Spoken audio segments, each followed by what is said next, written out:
자, 여러분들 2교시 수업 이어서 진행하도록 하겠습니다. 업무용 승용차에 대해서 우리 디테일하게 살펴볼 건데요. 아까도 말씀드렸듯이 이 업무용 승용차가 굉장히 많이 변경이 됐어요. 몇 년 사이에. 그래서 막 정착도 안 되고 실무적으로 업무하실 때도 막 명확하게 국세청에서 제시해 준 것도 없고 해서 안 나오다가 인제는 아마 우리 왜 TAT나 이런 자격증 시험 문제에 슬슬 나오기 시작하는 부분입니다. 실무에서도 굉장히 중요하고요, 여러분들. 그래서 업무용 승용차 적용 대상부터 한번 가보도록 할 건데요. 와우! 우리 이거 되게 많이 들어봤었죠, 여러분들. 비영업용 소형 승용차. 기억하셔야 됩니다. 우리 부가가치세법에서 배웠던 비영업용 소형 승용차가 법인세법에서 또는 소득세법에서는 업무용 승용차라고 배운다고 꼭 기억하셔야 돼요, 여러분. 여러분 여기서 업무용과 영업용은 다릅니다.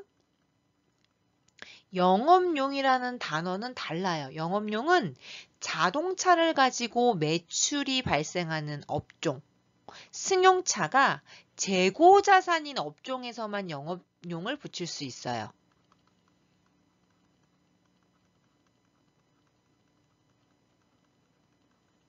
그래서 여러분들 부가가치세법 시간에 어떻게 배웠나요? 그렇죠. 택시회사, 중고자동차 회사 입장에서는 이 승용차가 재고자산이죠. 또는 렌탈회사.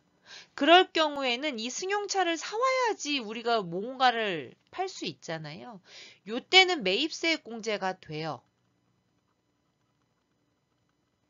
부가가치세법 잠깐 들어가면 그러면 이 승용차 택시회사나 중고자동차 회사 입장에서의 이 영업용 승용차를 제외한 것을 비영업용이라고 부른다고. 그래서 여러분 비영업용을 다른 말로 뭐라고 부르는 줄 알아? 업무용 또는 사무용 승용차라고 부른다.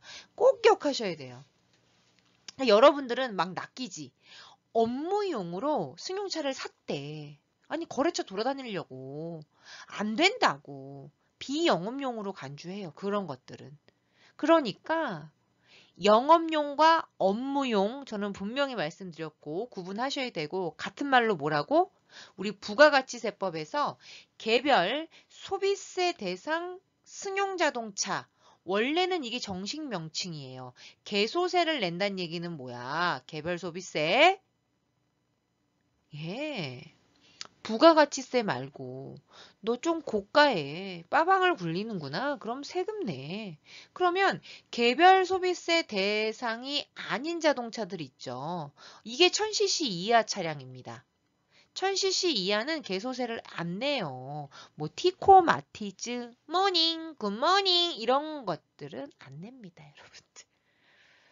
자, 그래서 결론은 부가가치세법에 나와 있는 비영업용 소형 승용차를 법인세법에서는 업무용이라고 부르고 이거에 대해서 제재를 하겠다는 얘기예요. 자, 결론부터 말씀드릴게요. 여러분들 기분 좋으라고. 아, 우린 또 결론 좋아하잖아요. 그래서 결론은 뭐냐면 와우. 업무용 승용차에 대해서 이제 1,500만 원 한도로 비용 처리할 수 있게끔 되어 있어요. 그래서 여러분 이게 앞으로 우리 전산 자격증 문제에서 안 나올 수가 없는 거야. 물론 아니 그럼 너무 억울하지 않나요? 아니 자동차가 고장이 나가지고 뭐 엔진 고치고 뭐 다 뭐 엔진 오일 갈고 수리하고 그럼 초과되면 어떡할 건데요? 초과되면 운행 기록부를 작성하란 얘기예요. 별표. 자 정리합니다. 운행 기록부를 작성하지 않으면 1,500만 원까지만 인정해 주고요. 운행 기록부라는 걸 작성을 하면 어떡한다고? 1,500만 원을 초과하면 물론 다 해주진 않아요. 그 업무와 관련되는 비용에 한해서 송금으로 인정해 줘요. 그럼 이거를 우리가 다 일일이 계산하냐? 거기까지는 우리가 못하죠. 그래서 뭘 가지고? 그렇죠. 프로그램에서 그 거리를 환산해서 계산을 해줘요. 물론 공식도 있고요. 우리가 굳이 그걸 외울 필요는 없고. 하지만 어디에서 어디까지 기록했다라는 거 작성하는 것도 여러분 이거 만만치 않다고 제가 말씀드렸죠. 그래서 앞에서 얘기했듯이 대기업 같은 경우에는 이 업무용 승용차에 대해서 GPS를 다 장착했어요. 돈이 들더라도. 그래야 이게 뭐 배보다 배꼽이 더 크지. 작성하는 거 일이 장난 아니게 많아질 거 아니에요. 그죠? 자, 그러면 이제 천천히 하나씩 가보도록 할게요. 중요한 건 회사 소유 차량만 가능합니다. 무슨 말이냐면 그 임직원이 개인 명의로 된 차량을 왜 회사에서 사용할 수도 있잖아요. 그 차량은 제외가 됩니다.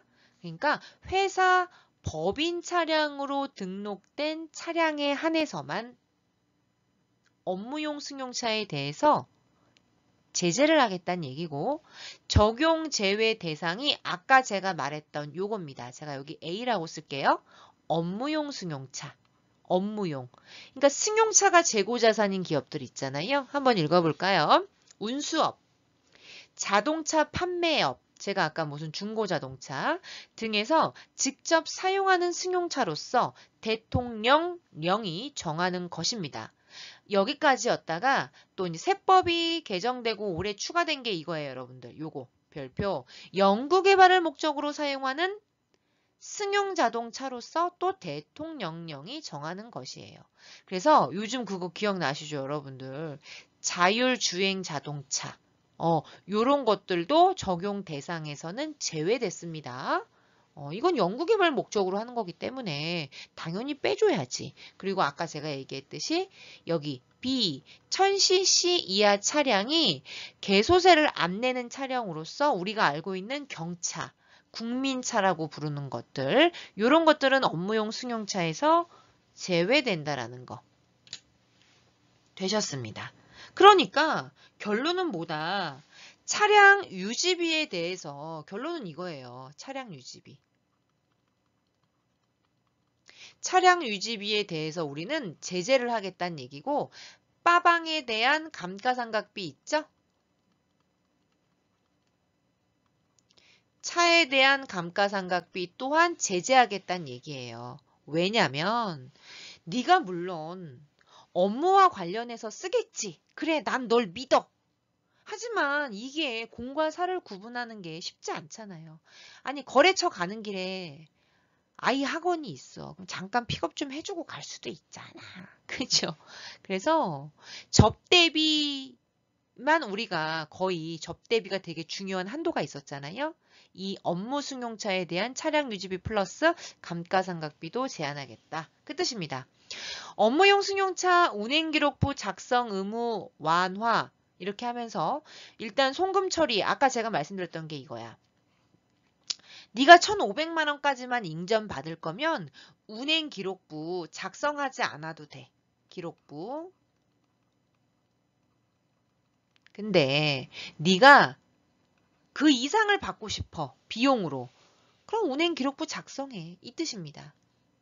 그래서 송금 처리될 수 있는 부분은 뭐냐면 1,500 이하까지는 운행기록부 작성하지 않더라도 다 인정해 줍니다. 감가상각비, 임차료, 유류비, 기름값, 자동차세, 보험료, 수리비, 통행료 등 자동차와 관련된 유지비용은 1,500만 원 이하는 운행기록부 작성하지 않아도 됩니다. 그러면 여러분 어떤 문제가 발생되냐면 교수님 그럼 1,500만 원 넘어가는 건 어떡하나요? 그게 별표. 못 받은 금액은 2월에서 받으시면 돼요. 자, 참고로 여기서 가장 중요한 게 뭐냐면 쓸게요. 제가 아까 1,500만 원까지는 차량 유지비로 인정받는다고 그랬었죠? 요 1,500만 원 중에서 또 감가상각비는 한도가 800만 원까지예요. 여기 또 중요한 거야. 그러니까 1,500만 원 더 쓰고 싶으면 운행기록부 작성하고 만약에 네가 안 썼어. 그럼 1,500만 원까지 해줄 거야. 그런데 더 웃긴 게 뭐야? 1,500만 원 안에 감가상각비도 포함되어 있는 금액이에요. 아, 이건 그 무슨 말이야, 이거. 운행기록부 기록부를 쓰란 얘기야, 쓰지 말란 얘기야? 운행 기록부를 써야지, 여러분. 생각해봐. 1,500만 원에서 800만 원은 무조건 감가상각비면 나머지 금액 얼마 안 하잖아요. 그죠? 그거 비용 처리 더 쓰고 싶으면 운행 기록부 작성해, 그 뜻입니다, 여러분. 빨래가 다 됐나 봐요. 갑자기 소리가 나네요. 여러분들은 안 들리시죠? 네. 다행입니다, 여러분들. 안 들리셨으면 좋겠어요. 어떻게 된다고요? 1,500만 원 안에 800만 원 있다. 그러면 1,500만 원 안에 여기 써져 있죠? 감가상각비는 연간 800만 원을 한도로 송금 산입할 건데 요거 못 받는 금액은 2월 해서 받으시면 돼요. 요 감가상각비도. 무슨 말이냐면 감가상각비도 한도가 800이고요. 1,500만 원은 전체 한도란 얘기야. 꼭 기억하셔야 돼요, 여러분들. 그럼 만약에 800만 원 넘은 건 어떡하냐고 2월에서 받으시면 돼요. 물론 2월 해도 한도는 800이야. 왜 비싼 빠방들 있잖아요. 뭐 BMW, 아우디 막 이런 차량 있잖아요. 그럼 분명히 감가상각이 800이 더 될 수도 있잖아. 예를 들자면. 그러면 무조건 800, 2월에서 800. 그러니까 천천히 비용 처리해 주겠다는 얘기야.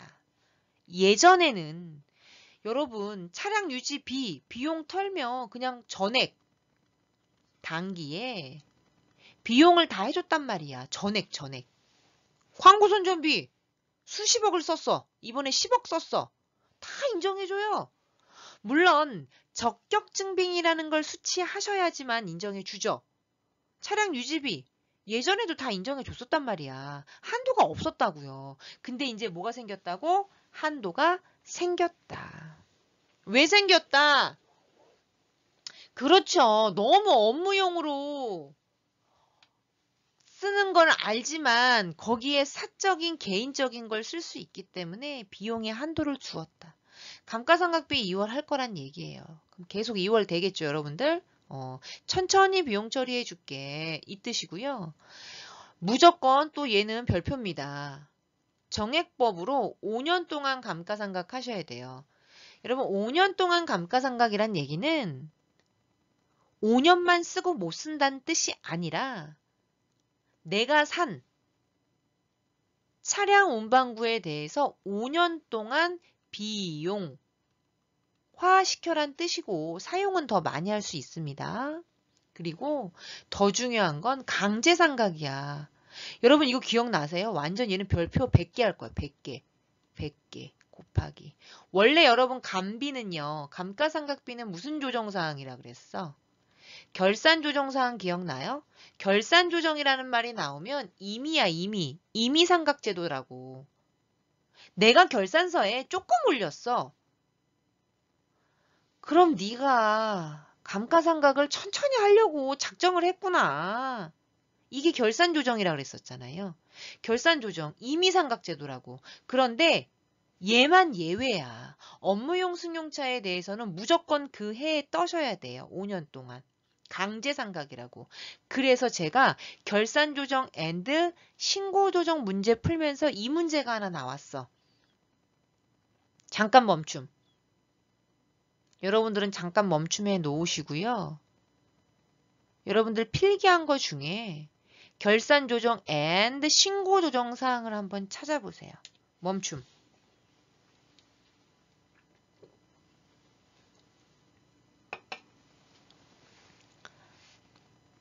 안 했어. 안 찾고 있다 이거. 딱 걸렸어.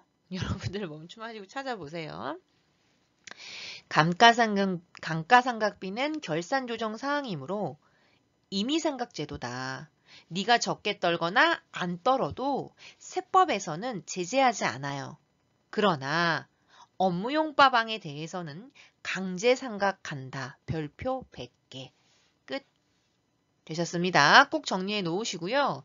이제는 이 업무용 승용차에 대한 세법이 많이 정착화됐어요. 그래서 이제 문제 나옵니다. 여러분들. 우리 TAT, 뭐 FAT 문제에 나와요. 100% 나옵니다. 꼭 기억하셔야 돼요. 자, 그러면 1,500만 원 초과는 운행기록부를 작성해야 된다고 제가 말씀드렸고요. 당연히 업무와 관련되는 비용만 송금 인정되겠죠. 그렇다면 여기서 말하는 운행기록부에 작성해서 송금으로 인정되는 건 무엇이 있냐면, 자, 요거는 실무입니다. 업무용 사용거리란 제조, 판매 시설 등 해당 법인의 사업장 방문, 거래처, 대리점 방문, 회의 참석, 판촉 활동, 요런 주행거리를 의미를 해요. 단, 이거 여러분들 별표. 요거는 솔직히 업무 관련성은 아니지만 출퇴근 등 직무와 관련된 업무 수행 있죠. 요것도 인정해 줍니다. 요거 좋죠. 왜냐면 특히 뭐 영업사원 같은 경우에는 여러분, 회사차로 출퇴근을 할 수밖에 없는 경우가 있어요. 왜냐면 바로 어디로 갈 수도 있어.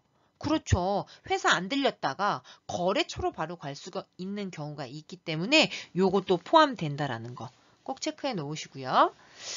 자, 운행기록부에 대한 내용 끝났고요. 이제 전용 자동차 보험에 가입을 하셔야 돼요. 그래서 형광펜을 굳이 칠하자면 여러분, 여기 업무용 전용 자동차에 가입을 해야 돼. 그래서 회사 소유 차량만 가능하다는 얘기야. 어떻게 달리 해석하면. 그러니까 개인 차량에 대해서는 제재하지 않아요. 그죠? 그때는 뭐 실비 변산적이라 그래가지고 회사에 청구하면 돈을 내어주겠죠. 그죠? 요거 개인은. 그렇다면 회사 차량이기 때문에 여러분들은 다 뭐 해야 되냐면 보험에 가입을 하셔야 돼요. 그게 증명이 되어야 되잖아. 이게 누구 빠방이라는 것을. 회사 빠방이라는 것을. 그래서 되게 무서운 게 있습니다. 가입을 해야지만 송금으로 인정해 주고요. 가입을 하지 않으면 전액 송금 불산입이에요. 묻고 따지지도 않아. 전액 송금 불산입입니다. 그럼 가입을 했어. 그럼 송금을 인정할 건데 얼만큼 인정할 거야, 너?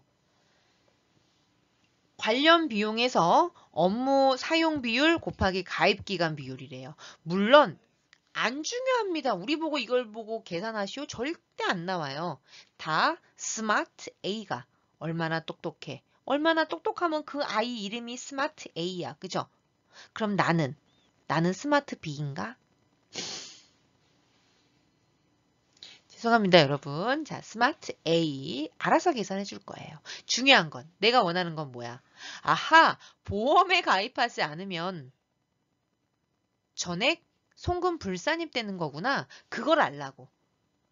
자, 여러분 정리합니다. 끝났어요.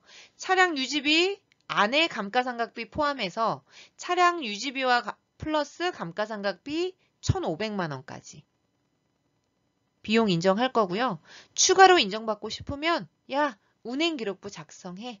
그럼 내가 초과한 부분에 대해서는 인정해 줄게. 그리고 업무용 승용차에 대한 감가상각비는 원래 감가상각비는 임의상각제도예요. 결산조정사항이기 때문에. 근데 얘는 강제 정액법 5년으로 상각해야 된다는 거. 마지막, 업무용 전용 자동차 보험에 가입되어 있지 않으면 전액, 완전 무서운 거야. 전액 송금 불산이 된다라는 거. 그것도 기억하시면 되겠습니다.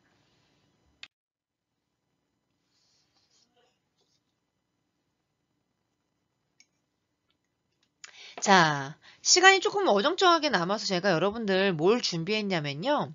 가지급금 해결 방안, 이제 이게 제가 실무에 있으면서 제가 모시던 회계사님한테 이렇게 문의 전화가 많이 오잖아요. 무슨 개별적인 양도소득세 그런 게 좀 제일 많았고요. 그 다음에 제일 많이 왔던 게 뭐냐면 이 가지급금과 관련된 건데 되게 중요하더라고요. 요거까지 정리 한번 하고 쉬었다 하도록 할게요, 여러분. 여러분, 가지급금이라는 계정 과목을 회계에서는 뭐라고 배웠나요? 그쵸, 우리 출장 시 가짜로 지급했다가 출장 후 정산이라는 걸 했었어요. 여러분 이거 기억나시죠, 여러분? 얘가 왜 임시계정이냐면 갔다 오면 꼭 정산이라는 걸 해서 재무제표에는 12월 31일자에 가지급금을 제로로 맞춰 놓으셔야 돼요. 빵원이어야 된다고. 근데 왜 가지급하냐면 여러분 출장 갔어요. 이대리가. 저기 울릉도 독도로 간 거야. 읍, 면, 리 막 이런 데 간 거야. 드륵득득득. 카드를 긁을 수가 없네. 그러면 어떻게 해야 돼요, 여러분? 카드가 안 될 수 있기 때문에 현금을 좀 줘야 되잖아요. 좀 갖고 가야 되죠. 그래서 그때 쓰는 출장비 가지급이 있고요. 두 번째로 이제 많이 쓰는 게 뭐냐면 대표이사 가지급이에요. 그래서 저랑 했잖아, 이거. 사장님이 갑자기 5억을 달래, 회사 돈을. 그래서 왜요? 그랬더니, 일단 개인적으로 쓸 거야. 라고. 근데 사장님, 죄송한데요. 우리도 이거 5억 은행에서 빌린 이 5억을 대표이사가 가져간 거야. 알고 봤더니 자기 아들내미 유학자금으로 보내고 자기 아파트 사는데 조금 보태고 그럴 수 있죠. 왜? 어차피 이자는 내가 내 법인의 이자 비용이 돼. 그치? 법인 경비로 떨궈 놓고 나는 돈을 한 푼도 이자 안 내고 갖다 쓰는 거잖아요. 그래서 법인세법에서는 여러분, 자 보세요. 회계에서는 임시계정이지만 법인세법에서는 차입금으로 간주해요. 대여액으로 간주한다고. 그래서 기억나세요? 무슨 이자? 가지급금 인정이자 완전 중요하다 그랬었잖아요. 대표이사한테는 야, 대표이사야, 너 이자 내. 네가 정상적으로 은행에서 돈을 빌렸더라면 이자 내고 빌렸을 텐데 너 그냥 회사 돈 가져간 거잖아. 이자 한 푼도 안 내고 또는 저리로 또는 무이자로. 가지급금 인정이자 내. 그래서 회계 처리가 어떻게 된다 그랬었어? 입금 산입시킨다 그랬었잖아, 내가. 이자 내란 얘기야. 누구한테 받아서? 대표이사한테 받아서. 근데 이걸로 끝나는 게 아니라 법인은 또 은행에서 빌렸죠. 그럼 또 뭘 또 때려? 손금 불산입 때려요, 손불. 야, 네가 낸 이자는 업무 무관 지급이자야. 채수 건업 이렇게 외웠잖아요, 여러분. 요거 기말고사 때 낼 건데 채권자 불분명 사채이자 수취인이 불분명한 채권에 대한 이자 건설자금 이자 업무 무관 지급이자. 오늘 왜 이러죠, 여러분들? 진짜. 오늘 발음 왜 이래나. 오늘 아침에 제가 오늘은 줌 수업하는 학교가 있거든요. 근데 저는 몰랐는데, 이 줌 수업을 하면 어머님, 아버님도 같이 들으신대요. 그래서 저 찐팬이 생겼습니다, 여러분들. 뭐 할 때 빵 터지냐면, 스타벅스, 요거, 스타벅스. 빵 터지신답니다. 그래서 제가 또 오늘 혀 좀 굴려줬습니다. 오늘 바람 너무 좋네, 오늘. 그래서 줌 수업하다가 듣고 계신가요, 어머님? 오늘은 딴 걸로 게토레이. 게토레이 아닙니다, 여러분들. 혀 좀 막 굴려줘야 돼요. 게토레이. 그래서 제가 오늘 이 영상을 찍고 있는 시점이 금요일이거든요. 예, 금요일 날 오전에 줌 수업이 있어요. 근데 1학년 학생들 수업인데 회계 원리 수업. 어머님, 아버님이 나를 그렇게 좋아하신다고. 좀 오버해서 했습니다, 오늘. 노래도 불러드렸어요, 제가. 네. 아니, 수업과 관련된 거예요.